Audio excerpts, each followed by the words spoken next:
It is once again time for ACC Baseball Etc, part of the D1 Baseball Podcast Network, and as always, presented by our friends at Academy Sports and Outdoors, where they carry all the best gear from all the top brands, all at prices you will love. Shopping is more convenient than ever at academy.com and on the Academy app. You can enjoy free shipping on orders of $25 or more with sign-in.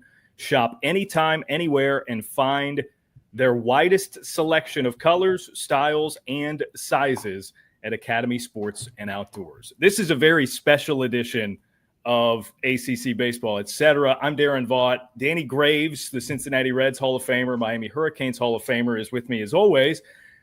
Gravy, we're joined by Andrew Abbott, Major League All-Star as of this year, former Virginia standout left-handed pitcher. Andrew, man, good to see you. I'm glad things are going as well at the big league level that they are for you. How are things? Good. Thanks for having me on first. Can't complain. They're great. Living the dream every day. Just trying to win and get into the postseason is the main focus right now. Yeah, the Reds currently 2.5 games out of that last wild card spot at the time of us recording this. So it's within reach. We just need some more 8-inning, 1-run outings from you there. Those feel good until the next day.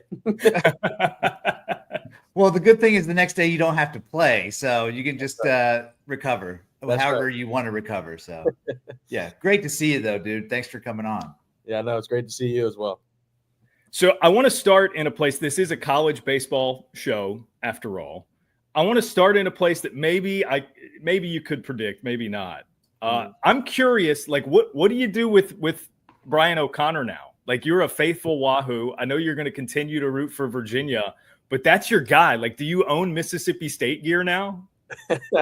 No, I have not received any Mississippi State gear. I had conversations with him, before it officially came out. With Justin Armistead, the baseball ops guy there, but not him. That guy created UVA baseball. So, and he helped me get to where I am. So, I am a little partial to him as the person and as a coach. But, as you said, I will remain loyal. I will go check out Coach Pollard and the Cavs this offseason and, root for both of them. And, hopefully both teams are, playing each other in the championship. And then there's, no questions asked. I win either way. So it's great.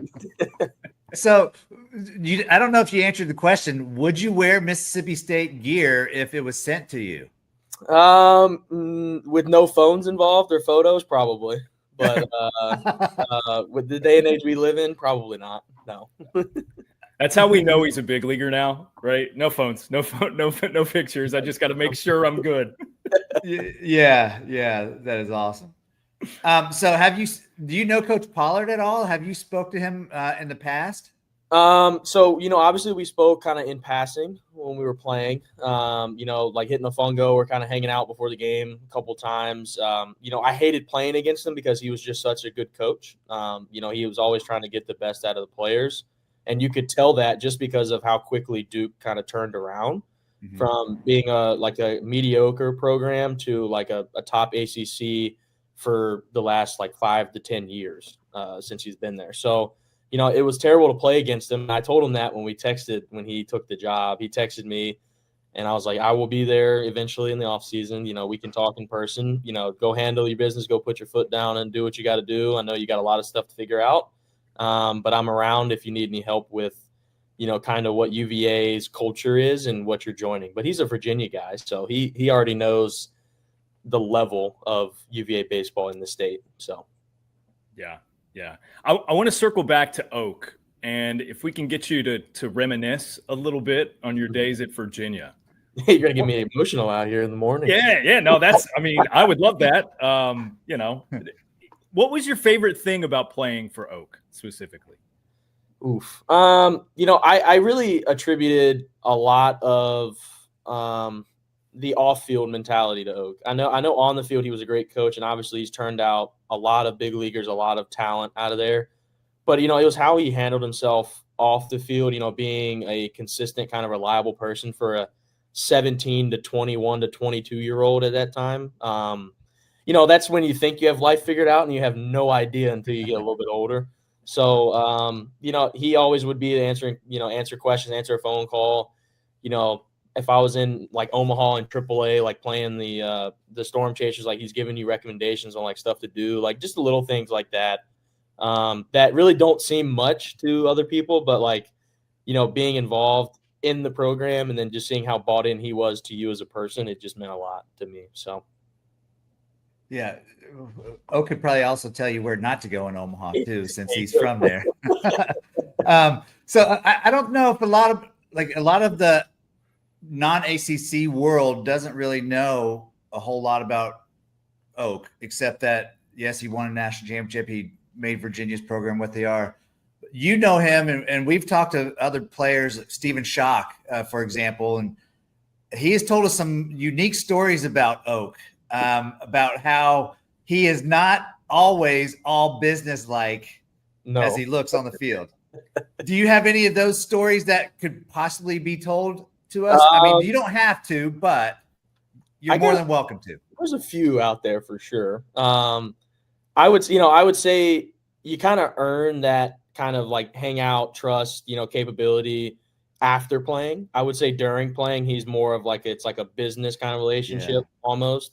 But, Steven is a good example, but it's like once you graduate and kind of come back and like you've been involved and, you're familiar with each other, then, obviously you can kind of go have fun with the coaches. You can go out and, drink and do whatever you want to do. And the first day I got back from, getting drafted, playing in the minors for like the rest of after the draft. And I came back and he's like, "We're going to go to my favorite bar, Andrew." I'm like, okay. Well, I don't know what I'm getting myself into, but okay, I'll go for sure. And it was quality time with him, but it was also like the entire coaching staff. I mean, it was Matt Kirby, it was Mac for a little bit, it was Justin Armistead, like I said earlier. And like, looking back at it, it probably was one of the better moments I had, because it wasn't when they were on my butt screaming at me about trying to get better or like, turning in assignments on time or, like whatever it may be. But I don't have any of like the crazy stories that involve Oak. I have other people in my UVA book that have some crazy stories. What do you got? What's the first one on that list? I mean, there's been like Matt Kirby got married one night, and UVA is a bar town. Danny could probably tell you UVA's got some bars on a strip or on a road, and all the coaches were in there, and players weren't invited. So I felt a little butthurt about that, but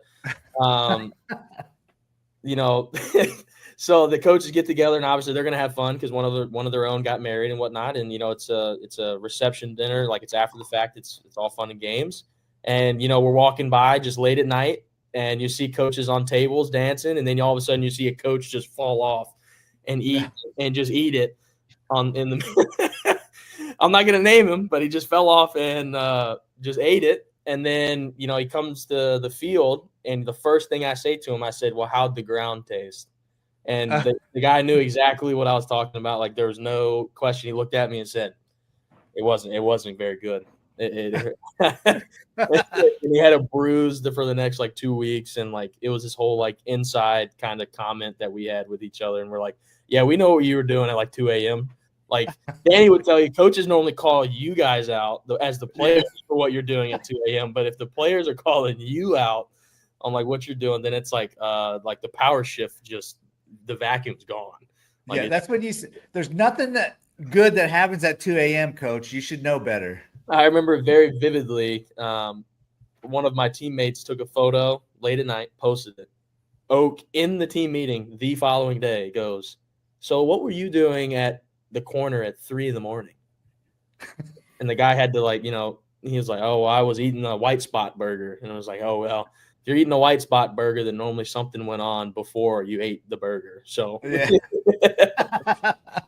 Well, did you have your phone out in time to get this coach evidence on the ground? Did not have video evidence. I kind of, like I said before, I kind of felt like I was like, I feel like this is just something that I should tell him as a person.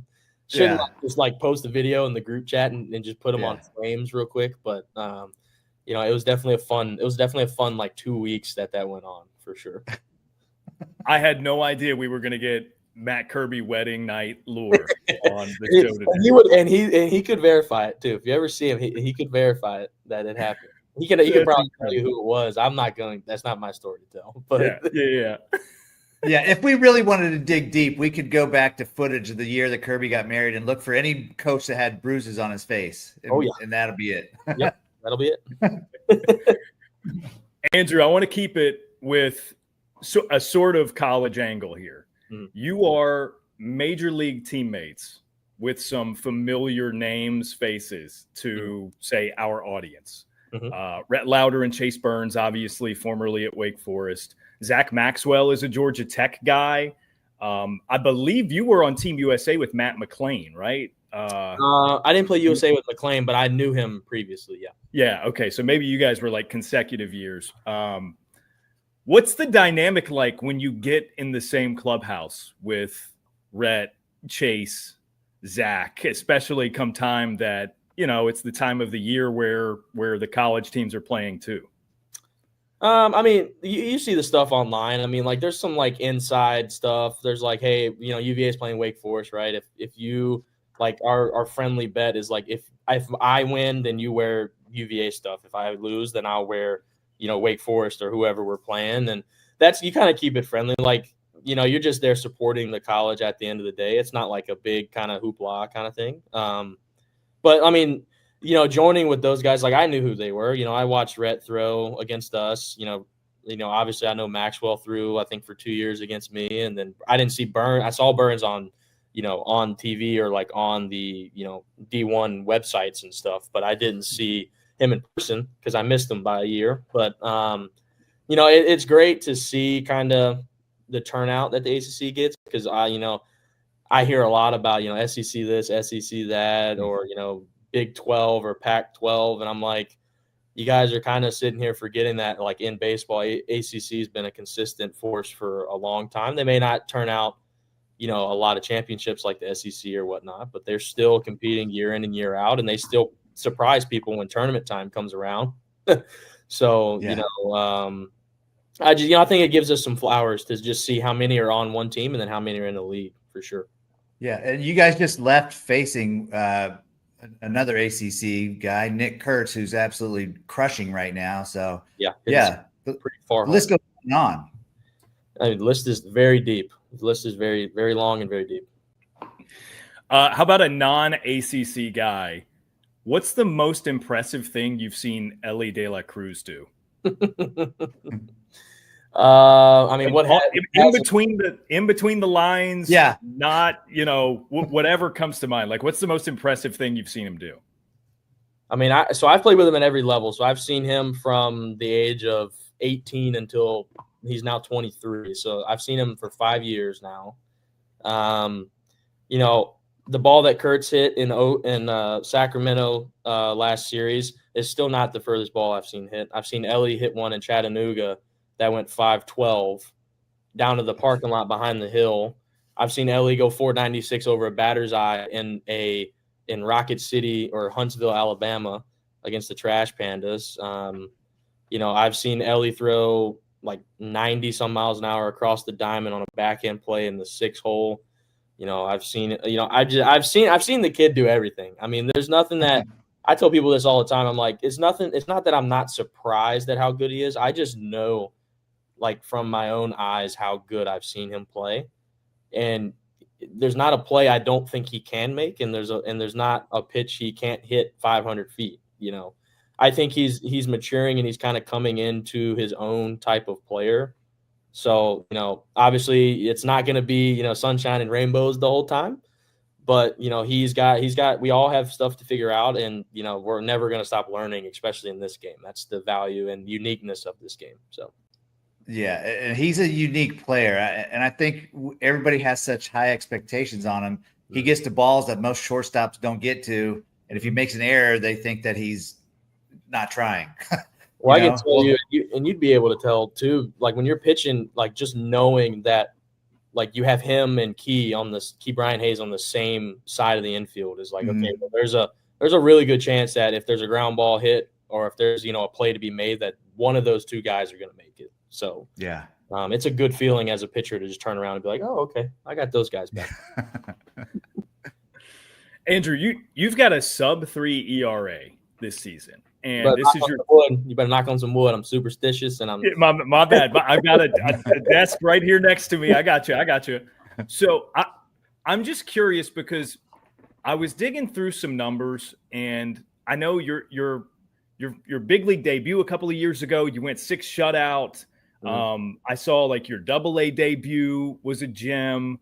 It just seems like the transition from level to level over the years for you has gone so smoothly, which I know is not always the case. What's gone into that? Like, can you point to anything in particular that's kind of the through line? I mean, honestly, at the end of the day, you're just competing. I mean, the game doesn't change per se. It's just kind of the level and who you're going against. I would say kind of when you're younger in the minors, if you're in the high A, low A, kind of you're facing the college guys. So like you're just going out against the draftees or the guys that are, I was old in Dayton at like 21. Like that league is for like 18, 19-year-olds. And then you go to AA, you're kind of getting closer to where the age where you should be, like 21, 22, 23, you're right there normally. So that you kind of take it step by step, but I just always was like, I don't have anything flashy. Like I'm never going to throw 100. Like that's cool with me, but I'm always going to be available to try to take the ball if I can. Like if I can throw, I'm going to throw.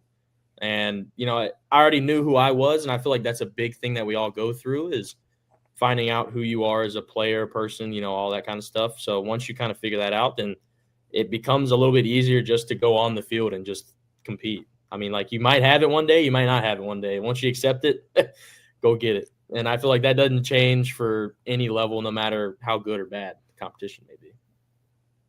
Simple. He keeps it simple, Daron. I love that. Okay, so new manager this year. We already talked about Oak. We got to talk about Tito. Everybody wants to play for Tito, or everybody did when we were playing anyways. What is that like in the clubhouse, on a bus trip, or not a bus trip, or a road trip, on a plane, whatever? I need to know everything about Tito that you can tell me. He's exactly what you would probably think. He's an old school type of coach. He's kind of, he's got a little bit of new school in him because of the age that we're in, and the players are younger, and you're coming up earlier and whatnot. But he's still the same guy. He's ferocious in the dugout leading. He's big on respect. You respect the game, you respect him. Because he's earned his flowers. Frankly, like we're not accepting him as a coach. Like he is a Hall of Fame manager. Like that's just that. And and you know this, Danny. Like that commends a certain level of respect just right out of the gate. Like knowing that like a player is in your locker room or a coach or something that's bound for that is like, okay, like we already know it. Like let's just respect him and give him his flowers because he deserves it. But on the trips and stuff, he told us this in spring training. He was like, we're going to play cards. We're going to enjoy our time. We're going to gamble together because we need to be a close-knit team and whatever. And I think the guys really bought into that because there were a lot of card players and whatnot already. So just hearing your manager and him joining in like the fantasy football league and the March Madness brackets and, stuff like that. Like he wants to be involved, wants to be around us. So that makes it cool that, an older manager is like wants to hang out with you and like doesn't want to scream down your throat and whatnot 24/7.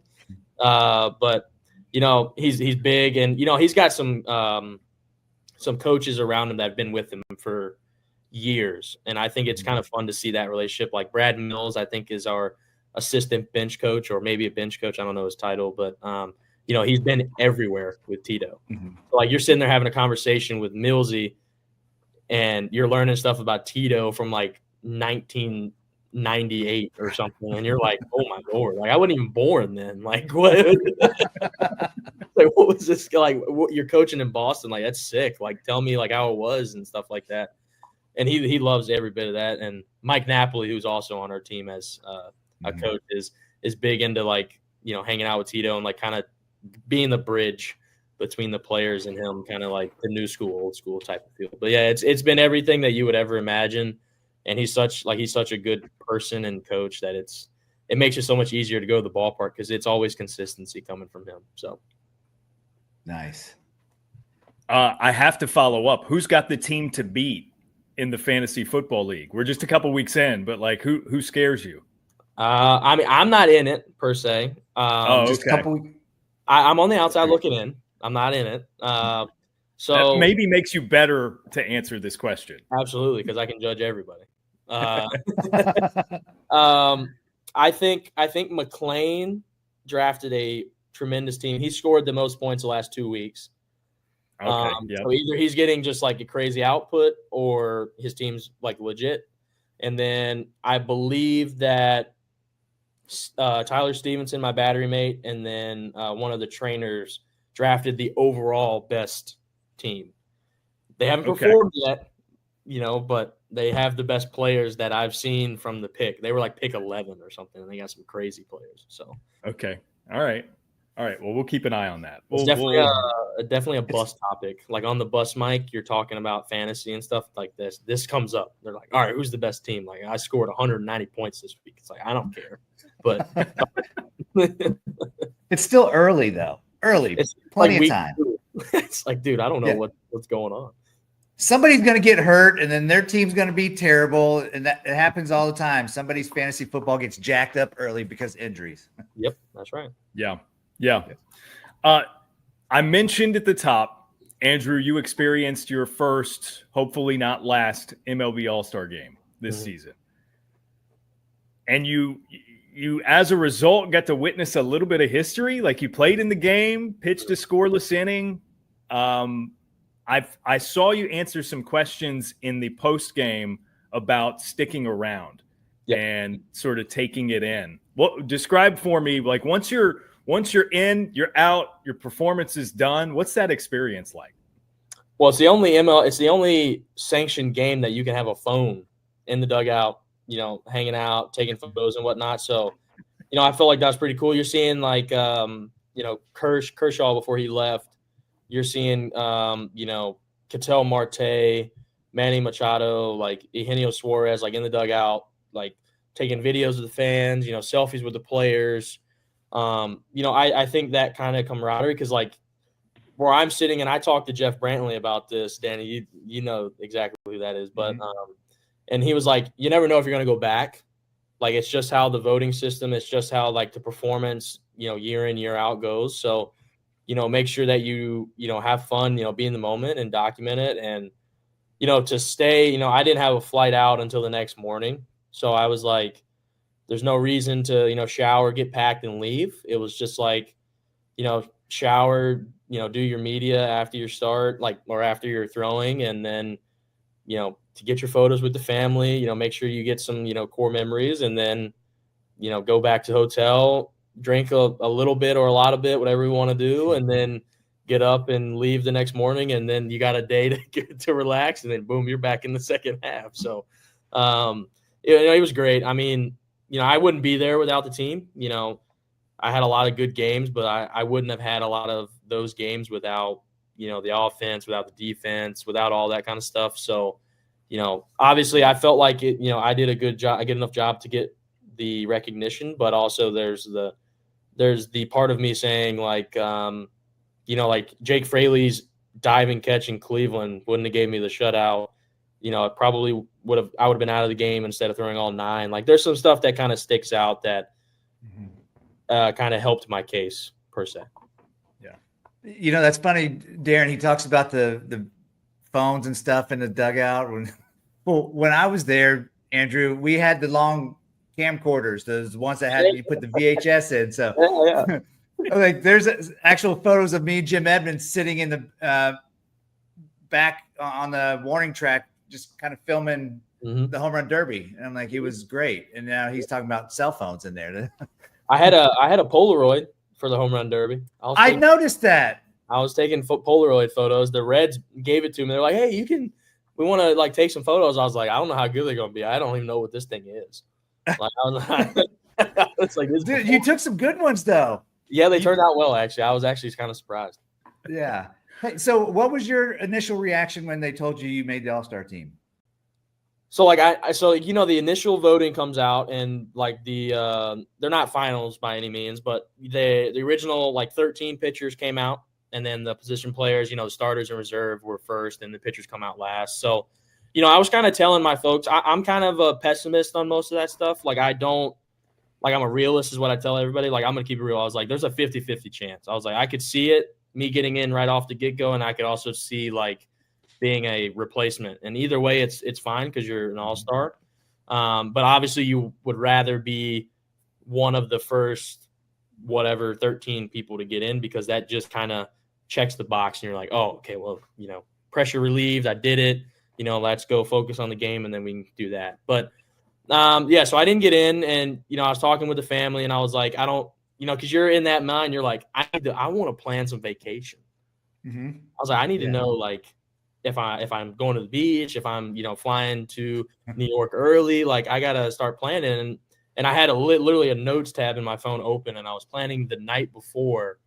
And then I come to the field, there's no action, because you're like thinking like everybody on your team's like, oh, well, Chris Sale's injured. So, you might take his spot, and, does it line up with like somebody throwing on Sunday? They won't throw in the game. So like, they're going to say, I'm going to be there, but I'm not going to be active. So then they have to add another pitcher. Like, you don't know who's doing what.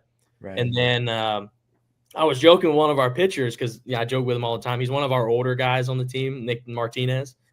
And me and him kind of just playful banter each other all the time. And I said a joke, and it was pretty loud. And I was like, and then Cheeto, I don't know if he heard me or something, but he brought us, like, he was like, everybody come here. And like, it was like he was like yelling at us. And I was like, oh crap. Like, I said something a little too loud probably, and he heard it, and he's probably going to get on me for like making fun of a teammate or something. And and then he was like, I'll tell you one thing. And it was like, and I was like, heart was kind of racing. I'm like, oh man, I'm about to get called out like right here in front of everybody. and then he dropped, he was like, I'll tell you one thing, like Andrew Abbott's an all-star. And then everybody, bombards you, their high fives, hugs and whatnot. And it wasn't official. So like I couldn't like post anything, like it was during the game, like you didn't want to have that bad look kind of thing. So, I called my mother, who was in the stands, and I was like, hey, just so you know, like I just got selected. It comes out at like 8 or 9 or something. Like, don't do anything before then. Like, as soon as it comes My out. son's an all-star. And then, the Reds posted the graphic on the screen, on the board. And then from there, it was like public. So like, but other than that, it was great. I mean, other than having to clean out my hoodie and stuff of like seeds and bubble gum and ice and all that kind of stuff, it was great for sure. That's awesome. Incredible. Could I get you to think back to a couple of years ago and your first stretch in the bigs? Mm-hmm. Do you have like a welcome to the big leagues moment that stands out?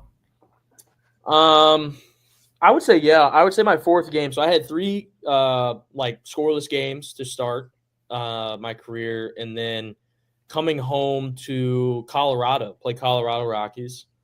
You go through the scouting report, you don't pick anybody lightly kind of thing.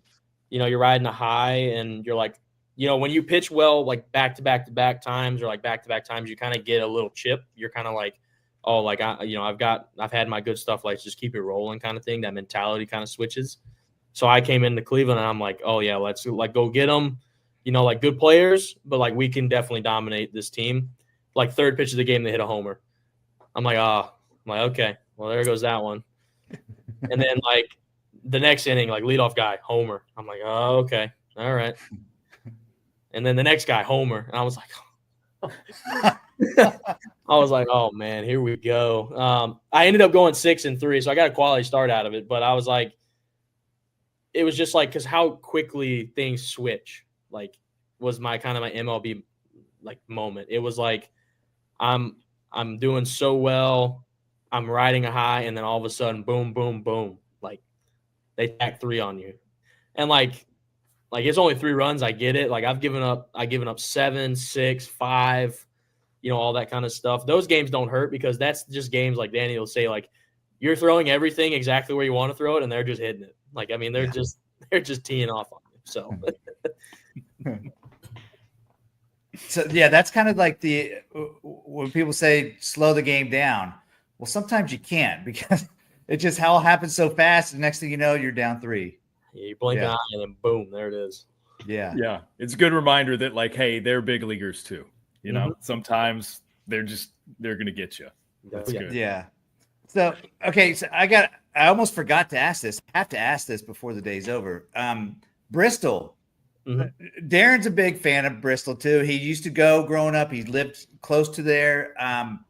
You guys got that opportunity, and I was so jealous that I couldn't make it there with you guys. You had some funky outfits going. It was amazing. Were you a big NASCAR guy to begin with, or you just were playing a part? So growing up, I used to watch it like every weekend at my granny's house. You know, you go to church, you come back, you either watch a Sunday truck race or like whatever was on. I had I don't know if it's dirt. I had a speedway in my hometown, not like NASCAR affiliated. It's kind of like a minor league of NASCAR. I'm not sure what that exactly is called, but the minor leagues. And then Martinsville Speedway was where I grew up going to, and that's the shortest track in NASCAR. And then Bristol is obviously the next closest. I haven't been to a race there per se, but I had been to the track. I had seen, you know, the magnitude and how it's like the 4th largest track in NASCAR. Like it's huge, a lot of people. But yeah, I'd watch every Sunday or every weekend at my granny's house. You know, I had some favorite racers like, you know, Jimmy Johnson, Tony Stewart, because I grew up in that kind of age. And then it also helped that Ward Burton is from my hometown. Oh, nice. Who won the Daytona 500 in like 99, I think. So, you know, there's a little bit of background to it. So obviously, like I had it circled on my calendar. I'm like, okay, I have some like stuff that I would love to wear. Obviously, the first pick, I texted Ward. I was like, hey, I would love to have or to wear one of your jumpsuits. And I didn't think about the fact that me and Ward are not the same height nor size. So that got axed really quick. I mean, Ward is an awesome guy, an awesome person, but he is like 5'8". I can't fit in that. I'm not even a large person, but I can't fit in that. And then I texted his son Jeb, who is in the Xfinity series right now. I was like, "Hey, do you have something? Because we're similar." And I was like, he was like, "Yeah, but it wouldn't get to me in time." So then I was kind of panicking, like kind of up to it, and I called my dad, and I'm like, "Hey, do you have any idea like where I could, you know, find something that's cool or, you know, just find something that's like NASCAR-ish?" And he was like, "Why don't you just wear like a pit suit?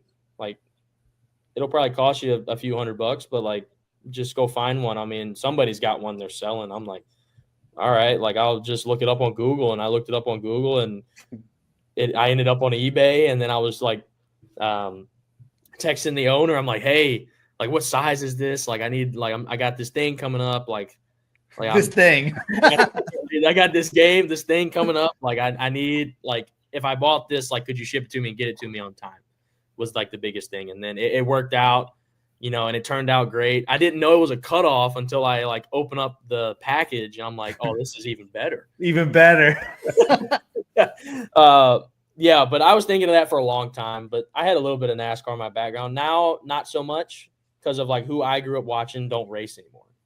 Like there's only a few names that are still around, like Keselowski and you know, stuff like that. And then obviously like Michael Waltrip made an appearance at Bristol. Like I grew up watching him and his brother. So yeah, it was cool. It's all around fun moment to be a part of. I just think it's cool that you said, I just texted Ward Burton about having like something that he used to wear. I texted Jeb to ask Ward because Ward doesn't really text back from what I've heard. And because he's busy and whatnot. So I texted Jeb and Jeb was like, I'll ask him. I was like, okay. I'm like, that works. Well, so Jeff Burton, I was a fan of Jeff Burton growing up, his brother. So when you said I texted Ward, I'm like, what? That is awesome. Yeah. Yeah. Jeb talked a bunch. I'm trying to get on their podcast too. They're like they have a wildlife podcast about hunting and stuff. So that's one I'm trying to get on. Drop our names on there. Yeah, sure. I'll take it.